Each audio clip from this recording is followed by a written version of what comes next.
Well, hello to all of our subscribers and neighbours in the Box Hill Gables area, and welcome to our annual property update. I'm Lewis Stapleton. And I'm Mitchell Wyatt. And today we're going to be giving you an overview of what happened in the property market this year and what we're expecting to see play out over the coming 12 months in real estate, with particular focus on the Box Hill Gables area.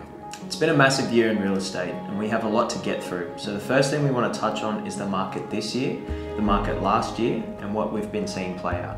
To explain what happened between 2020 to 2022, I'm going to set the stage and wind the clock back to 2013-14 to give some context to what occurred. So between 2014 to about July 2017, we had a 4 to 5 year growth cycle, and that growth cycle was around 10% per year in the broader Sydney market and Northwest Growth Corridor, and it appeared that price increases were not going to stop. In July 2017, it did finally peak and we started into a 2-year adjustment cycle, which was exacerbated by the Royal Commission into the banking sector in 2018-2019. We had most of the major lenders under the microscope, and as a result, the banks and APRA tightened up their fiscal policy with particular focus on LVR and mortgage stress testing. Mortgages were generally stress tested during this period at about 3.5% above the actual rate, or a minimum of 7.25%. And it wasn't until 2019 that this started to loosen, and this then set the stage for the market to stabilise again. And during the 2018-19 correction, we saw about 14.9% decline across the broader Sydney property market. Then we get to the first quarter of 2020, and with the emergence of COVID-19, a lot of the economists and macro-prudential commentators were tipping one of the most aggressive downturns in recent history. They were wrong. And for the rest of 2020, prices were fairly stable, and by the end of 2020, prices had recovered to their previous peak 2017 levels. So the stage was set for 2021, and with interest rates at historic lows and money seemingly cheaper than ever, the writing was on the wall. And then on the 26th of June 2021, Sydney was plunged into the harshest lockdown we'd seen. And this meant that holidays were cancelled, fuel and travel costs were cut, and people were saving money that would have otherwise been spent. Then we also add in that people were confronted with shortcomings of their current dwelling arrangement, and people were cooped up in units, villas, townhouses or homes that weren't big enough, and for many families they were huddled in and on top of one another. And we couple that with the underlying sentiment, which was growing, which was more distance from one another might be a good thing for health and avoiding COVID, and all the pieces on the board were set. During 2021, we saw most areas in the Sydney metropolitan and Greater Sydney area undergo between 30 to 40% growth, which was monumental. Now we have seen evidence of between 10 to 15% downward adjustment to median Sydney house prices from the beginning of the year to December. There is always latency in the data, and the latest official data will tell you median Sydney prices have dropped by 9.6%. But the on-the-ground sale prices we're seeing are closer to 15% below 2021 peak. But to put this in perspective, the 2017 to 19 downturn saw 14.9% decrease to the median house price in Sydney, and that lasted 22 months. And one of the most aggressive downturns in recorded history was during the 1981 to 1983 recession, where we saw 17.4% drops from peak to trough.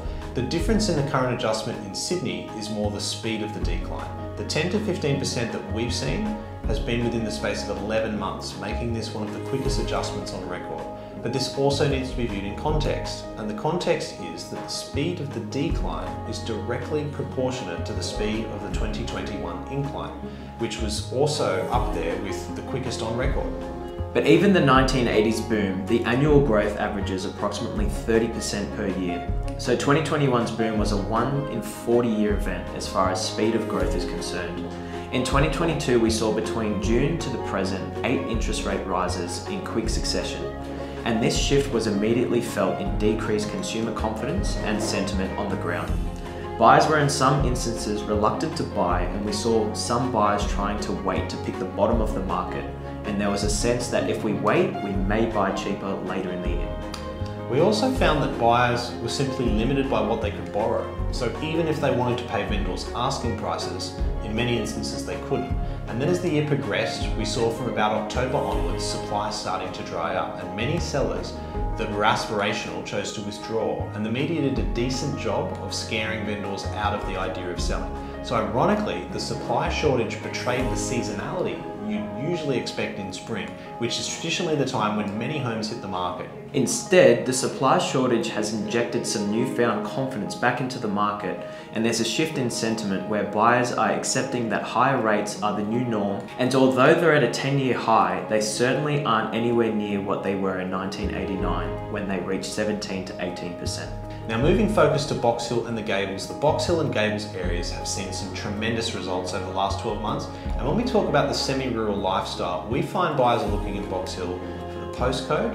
The Hills Shire Council is also a draw card for buyers considering Box Hill over other areas, and the proximity to upcoming amenities is an important factor. So if we look at Schofields, for example, we had the opening of the Schofields Village Shopping Centre, which was midway 2021, and that accompanied very aggressive growth to house prices. The highest price previously was around 1.5 million, and now the suburb has seen its first residential sale above $2 million. And I don't see it as a coincidence, but this was also in the middle of the boom. So I would simply say that whilst upcoming infrastructure may not be the silver bullet for growth in house prices, it certainly helps, and it certainly aids in bringing new people to an area. So let's talk numbers. This year, at the point of filming, 161 homes have sold in Box Hill, 102 houses on the market. The median sale price for this year is at $1,270,000, which is up 33.8% on the median sale price for last year, which was $949,000. But we do need to note that this is also influenced by the types of homes that were sold this year. And we saw for the first time in the suburb, owners of 40, 50 and 60 square homes were putting their properties to the market, which impacts the data very positively. Over the previous rolling 12 months, we saw about 453 transactions between January 2021 to December 2021. So this means that 64% more owners in Box Hill and the Gables were actually sellers in 2021 versus 2022. And this is no coincidence. It's simply indicative of owners taking advantage of the aggressive market conditions of the boom, and now many are in a holding pattern. The median days on market now is hovering around 58 days and a little over 8 weeks, and this is up on last year where the average days on market was around 21 days. For highest and lowest sale price, we'll segregate Box Hill and Gables. So for Box Hill, the highest sale price was 13 Noah Street at $1,950,000, which was the Hall and Heart display suite at Hills of Carmel Homeworld. And the lowest price was 13 Avia Street in Box Hill at $896,000. In the Gables, the highest sale price was 9 Space Road at $2,455,000, and the lowest sale price was 34 Sundowner Parkway at $980,000. For land, the highest published price, and disclaimer, we're not including development land or acreage in this segment, was 77 Triumph Road, the Gables at $1,550,000 or $1,874 per square metre. And for the lowest sale, 127 Valletta Drive, Gables at $825,000 or $1,770 per square metre. For Box Hill, the lowest land sale was 30 Driftwood Street, which sold for $480,000 or $1,522.80 per square metre, and the highest land sale was Lot 5, Tableland Street, Box Hill, at $1,370,000 or $1,957 per square metre. And again, disclaimer, these are based on published transactions that are available. If there are off-market properties that defy these summaries, then these have obviously not been taken into account. In the rental space, the median rent is sitting at $700 per week. Vacancy rates close out the year for Sydney at around 1.1%, with the suburb of Box Hill slightly below that number at 0.9%, due to the newer homes and popularity of the suburb with its up-and-coming amenities. And in terms of the owner-occupied to investor ratio for Box Hill, 29% of homes are currently investors, while 71% are owner-occupiers. So overall, we think Box Hill is proving to be an awesome suburb for capital growth and investment. We think the suburb is only going to grow over the coming years, and it's important to think in years because it's property. It's not a volatile asset class. We're not dealing with Bitcoin. The average tenure of home ownership in Australia is 7 years. Box Hill offers people who want a freestanding home and a backyard an opportunity to secure that at a comparatively affordable rate while still sitting within the Hills District community. Box Hill allows people who are commuting to work in the CBD a few days a week or more, a respectable commute time, and most importantly, it's close to Parramatta CBD. And as the New South Wales government continues to pump money into Parramatta as an emerging subsidiary city to Sydney, more people will flock to areas like Box Hill. So in terms of our predictions for the new year, Australia has taken its economic cues from the US economy for years, and it's no surprise that the first chatter of rates peaking in 2023 is emerging in Australia. And this is also what a lot of the analysts and economic advisors are predicting in the US. Slight rate reprieve in 2023 could instill renewed confidence back into domestic buyers, but with cost of living pressures still rising, aggressive energy prices tipped for next year, construction at an all-time high, our prediction is that a flattening of the market is probably the best case scenario for the second to fourth quarter of next year.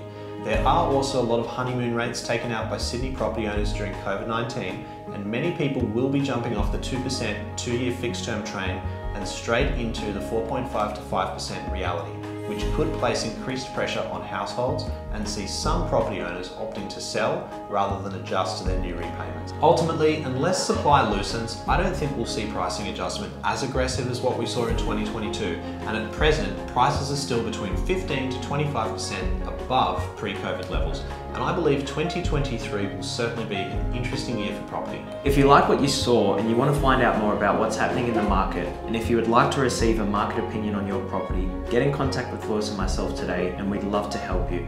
And we look forward to updating you as next year unfolds. On behalf of myself and Mitchell, we'd like to thank you for watching, and we look forward to being back with you again soon.